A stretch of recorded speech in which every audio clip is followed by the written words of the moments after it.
नमस्ते दोस्तों, स्वागत है आप सबका एक बार फिर से। तो कैसे हैं आप सब? उम्मीद करता हूं कि आप सब ठीक होंगे।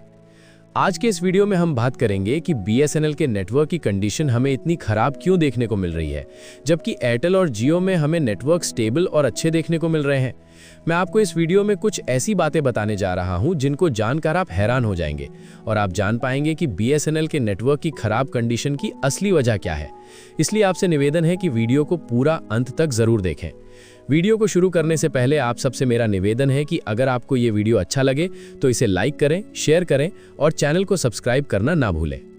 तो चलिए शुरू करते हैं वीडियो। अगर आप BSNL के सिम कार्ड का उपयोग करते हैं तो आपने ये ज़रूर देखा होगा कि BSNL के नेटवर्क आपको इतने अच्छे नहीं देखने को मिलते जितने आपको प्राइवेट कंपनियों यानी एयरटेल और जियो में देखने को मिल रहे हैं। क्योंकि जियो और एयरटेल के नेटवर्क वहां पर आपको ज़रूर मिलेंगे जहां BSNL के नेटवर्क हैं, लेकिन मैं आपको बता दूं कि जहां BSNL के नेटवर्क नहीं है वहां पर भी आपको जियो और एयरटेल में नेटवर्क देखने को मिल जाएंगे। तो इसके पीछे सबसे बड़ा कारण क्या है? इसके पीछे सबसे बड़ा कारण है कि BSNL के नेटवर्क पर भी आपको जियो और एयरटेल के फ्रीक्वेंसी बैंड्स देखने को मिलते हैं। जी हाँ, आप ये जानकर हैरान हो जाएंगे कि अगर आपके एरिया में BSNL का टावर है तो उस टावर पर लगभग एयरटेल या जियो में से किसी एक कंपनी के फ्रीक्वेंसी बैंड्स भी देखने को मिल सकते हैं। यानी कि BSNL अपने टावरों को प्राइवेट कंपनियों के साथ साझा करता है। अच्छी जानकारी के लिए मैं आपको ले चलता हूँ मोबाइल स्क्रीन पर। मैंने सरकार का पोर्टल ओपन कर लिया है। अब मैं आपको एक एक करके मेरे एरिया में जितने भी आसपास BSNL के टावर हैं उनके बारे में दिखाता हूं और देखते हैं कि वहां पर प्राइवेट कंपनियों के फ्रीक्वेंसी बैंड्स हैं या नहीं। जैसा कि आप देख सकते हैं ये BSNL का टावर है जो मुझसे काफ़ी दूरी पर है। जैसे ही मैं इस पर क्लिक करता हूं आप यहां आसानी से देख सकते हैं कि इस पर BSNL के फ्रीक्वेंसी बैंड्स तो हैं ही, साथ ही आपको जियो के फ्रीक्वेंसी बैंड्स भी देखने को मिल रहे हैं। यानी BSNL के टावर पर जियो के फ्रीक्वेंसी बैंड्स भी लगे हुए हैं, जिससे लोगों को यहाँ जियो का नेटवर्क भी मिल रहा है। इसके अलावा पास में ही एक और जियो का टावर है। जैसे ही मैं इस पर क्लिक करता हूं आप देख सकते हैं कि इस पर केवल जियो के ही फ्रीक्वेंसी बैंड लगे हुए हैं, किसी अन्य कंपनी के नहीं। यानी ये प्राइवेट कंपनी अपना नेटवर्क अन्य कंपनियों के साथ साझा नहीं कर रही है, जबकि BSNL ऐसा कर रही है। अब एक और टावर देख लेते हैं। ये टावर भी BSNL का है। जैसे ही मैं इस पर क्लिक करता हूं यहाँ BSNL के 2G और 4G नेटवर्क दिखाई दे रहे हैं और साथ ही जियो का 4G नेटवर्क भी दिख रहा है। यानी ये टावर भी जियो के साथ शेयर किया गया है। हालांकि मैं आपको बता दूं कि इस टावर पर BSNL का 4G नेटवर्क भी है, लेकिन अभी तक डेटा अपडेट नहीं हुआ है, इसलिए यहाँ केवल 3G दिख रहा है। इसके पास ही जियो का एक और टावर है। जब मैं इस पर क्लिक करता हूं तो आप देख सकते हैं कि उस टावर पर केवल जियो के ही नेटवर्क दिखाई दे रहे हैं। अब एक और BSNL टावर देखते हैं।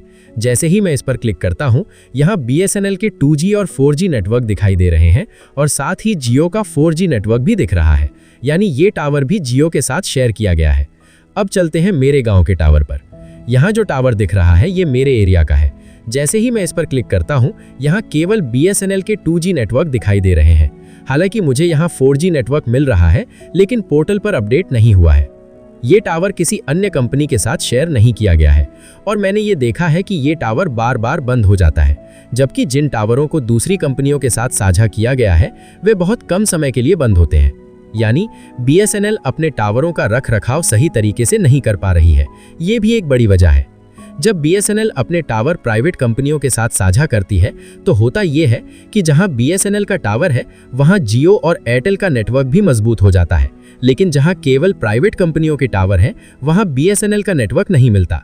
यही कारण है कि हमें BSNL के नेटवर्क कमजोर और प्राइवेट कंपनियों के नेटवर्क ज्यादा मजबूत दिखाई देते हैं, क्योंकि प्राइवेट कंपनियों के एक ही एरिया में कई टावर हो सकते हैं, जबकि BSNL के टावर कम है और BSNL दूसरी कंपनियों के टावरों का उपयोग नहीं कर रही है। इसलिए जहां दूसरी कंपनियों के टावर हैं वहां BSNL का नेटवर्क नहीं पहुंच पाता।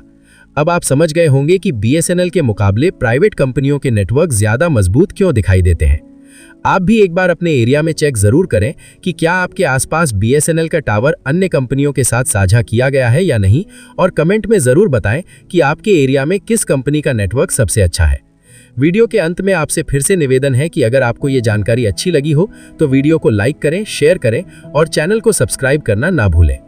इसी जानकारी के साथ वीडियो को यहीं समाप्त करते हैं। मिलते हैं एक और नई जानकारी के साथ। तब तक के लिए bye bye. Thank you for watching.